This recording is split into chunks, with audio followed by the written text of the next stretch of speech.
am Dr. Siddharthan, at present the Academic Council Chairman of ICTA. I plan to speak to you on strokes.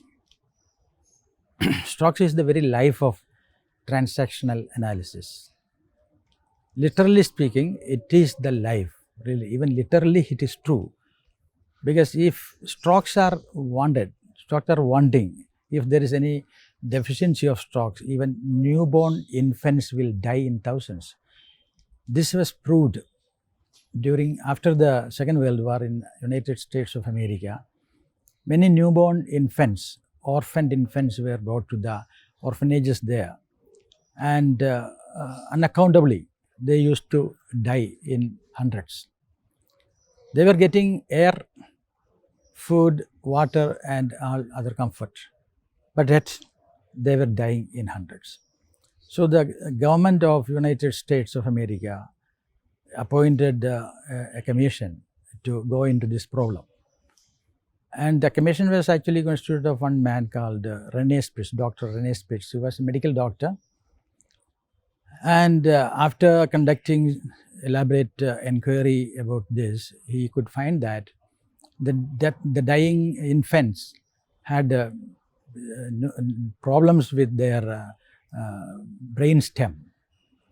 The brain stem is a very vital organ, because if the brain stem is not functional, all the inner organs like stomach, heart, pancreas, even liver will not work properly. So in the absence of their proper functioning, what will happen is that there will be a biological breakdown. So that actually happened, and that's how the infants used to die like flies. So the prescription he gave was not any medicine or tonic. He said more ayahs, more nurses must be appointed to look after the kids, to fondle them, to take them in their hands and give them body touch. So if that's given, then the death rate will come down. That was his supposition. Because he thought, why these kids who are brought up in houses with their parents, they were not dying. But these kids who were brought up in orphanages were dying because there was no one to handle them. So handling is very crucial for survival. It's a physical stimulus that you get through your skin, your body. The whole body is involved in that. So that sort of input is necessary for survival. It's not simply the case of having adequate oxygenation or water or food that actually ensures your continued survival. You need even love. Love is essential for survival. People may, upon hearing this, they may think this is a poetical imagination. Of course, there are poems extolling the power of love in various languages. Sneham an akhilasaram ujiyal. In Malayalam, there is a poet which says that of all the essential thing in the world, the most essential thing is love. It's not a poetical imagination, but it's actually a psychological, physiological fact. This has been proved through that American experience after the Second World War. Now, when an adequate number of nurses were appointed, suddenly then the scene changed. Otherwise, the people, the students, the kids were dying, and upon postmortem operation, it was found that their reticular formation of the brainstem was not working properly. And subsequent to that, there will be dysfunctional liver, dysfunctional stomach, dysfunctional heart, and all things will be, internal organs will be not functioning to the prime of their expected level. So after giving this input, loving input, things change for the better. So that actually goes to prove, through observation, it was proved that the stimulus is very much essential for survival. For biological survival needs stimulus. Without stimulus, biological survival is impossible. This was found through observing what happened in the orphanages in the case of these kids. Then this thing was published in scientific journals, and other scientists of the globe, of the world over, they conducted experiments based on this finding. Of course, they have experimented with animals, not with human beings, because no civilized society will permit such experimentation with human kids. So this experimentation was done with mammals like monkeys and other animals, So when newborn infants were deprived of mothering, loving care, they also were afflicted with the same problem of, the reticular formation of the brainstem was not functioning properly. So subsequent to that, what happened was the disease called marasmus.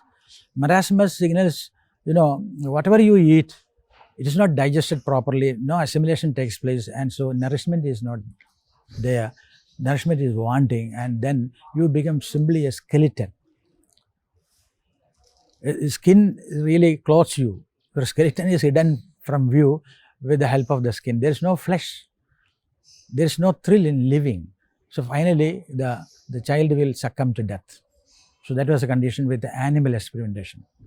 So this has gone to prove that through observation and experimentation, that it has proved that love is necessary for survival. So if that is so, then are we aware of the fact that sometimes we are not giving love or we are not taking love? So this is going to determine the quality of our life, the quality of our mind, the quality of interaction with people and with even nature, with everything in the world, in existence. So this vital thing called love is actually most beneficial if it is given through physical contact, hugging, kissing, fondling. All those things are the most wanted mode of love. But this cannot be given throughout the kid's life. The kid is growing up, he has to go to the nursery, and another sibling is now born, and the mother has to take care of that kid. Then naturally there will be some distancing between the child and the mother. So even then the child needs love. Now the problem comes up, how to give love without physical contact. So for that we have found out a substitute. Humankind has found out a substitute. We can give recognition through verbal means and also through just through gesticulation or gestures or facial expression and all those things. Also way of recognizing the other man's existence is equivalent to giving love. There are substitutes therefore for physical contact. So it is because of the substitute, the availability of substitutes, that we human beings actually exist. We need a lot of love. Even after growing up also we need, but it cannot be given. So naturally we had to find out some substitute, and that substitute is called strokes. Strokes are the substitutes of physical contact, loving, caring, fondling, touch and kissing and hugging and other things. But then this has to be understood in a very analytical way. What are the types of strokes? How many types of strokes are there? This is a troubling question, in fact. So it was initially, in the theory of TA, it was initially thought that there are 4 types of strokes, like unconditional positive, unconditional negative, conditional positive and conditional negative. Conditional means it is given for something that you have done or you have not done. So it's for doing. What you give, the recognition given for doing is called conditional stroke. And what is given for being is called unconditional stroke. So when a person says, I love you, it is an unconditional positive. Whereas if the statement is something like, I hate you, then it is an unconditional negative, and it is called often, in common language, it is called a curse. It's a curse. Whereas unconditional positive is a blessing. Sharing of peace is a blessing. And in fact, we have the opportunity in everyday life to give people abundantly of love. And also there is another law in this stroke. Whatever you give, you will get. There is getting in giving. And that is the prophets and the law, in fact. So if you want, you give. That is the real message of stroke theory. And if people are not getting positive strokes, they will go for negative strokes. That is how criminals and trans are created in the world because of bad parenting, because the parents do not know all these dynamics. So it's very much essential that the newly married couples should know this, and young parents should know this, and even teachers should know it. What I have found as a counselor in schools is that most of the teachers do not know anything of these things, and they build up rivalry among kids, and they show partiality and create a lot of problems in schools.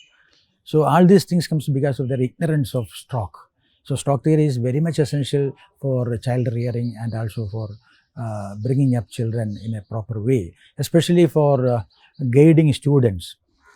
So a teacher who is well aware of what he does when he says or does something to the kid will be a good teacher, because then he knows how to befriend the troublemakers of the school. They will be loved if they can love even the miscreants. The kids are creating problems for the teachers, because that is the way of the child. But if the teacher is not up to the mark, she gets irritated or he gets irritated and scolds or punishes, then that's going to ruin the career of that kid.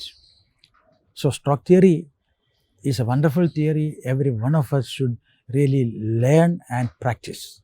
Thank you very much.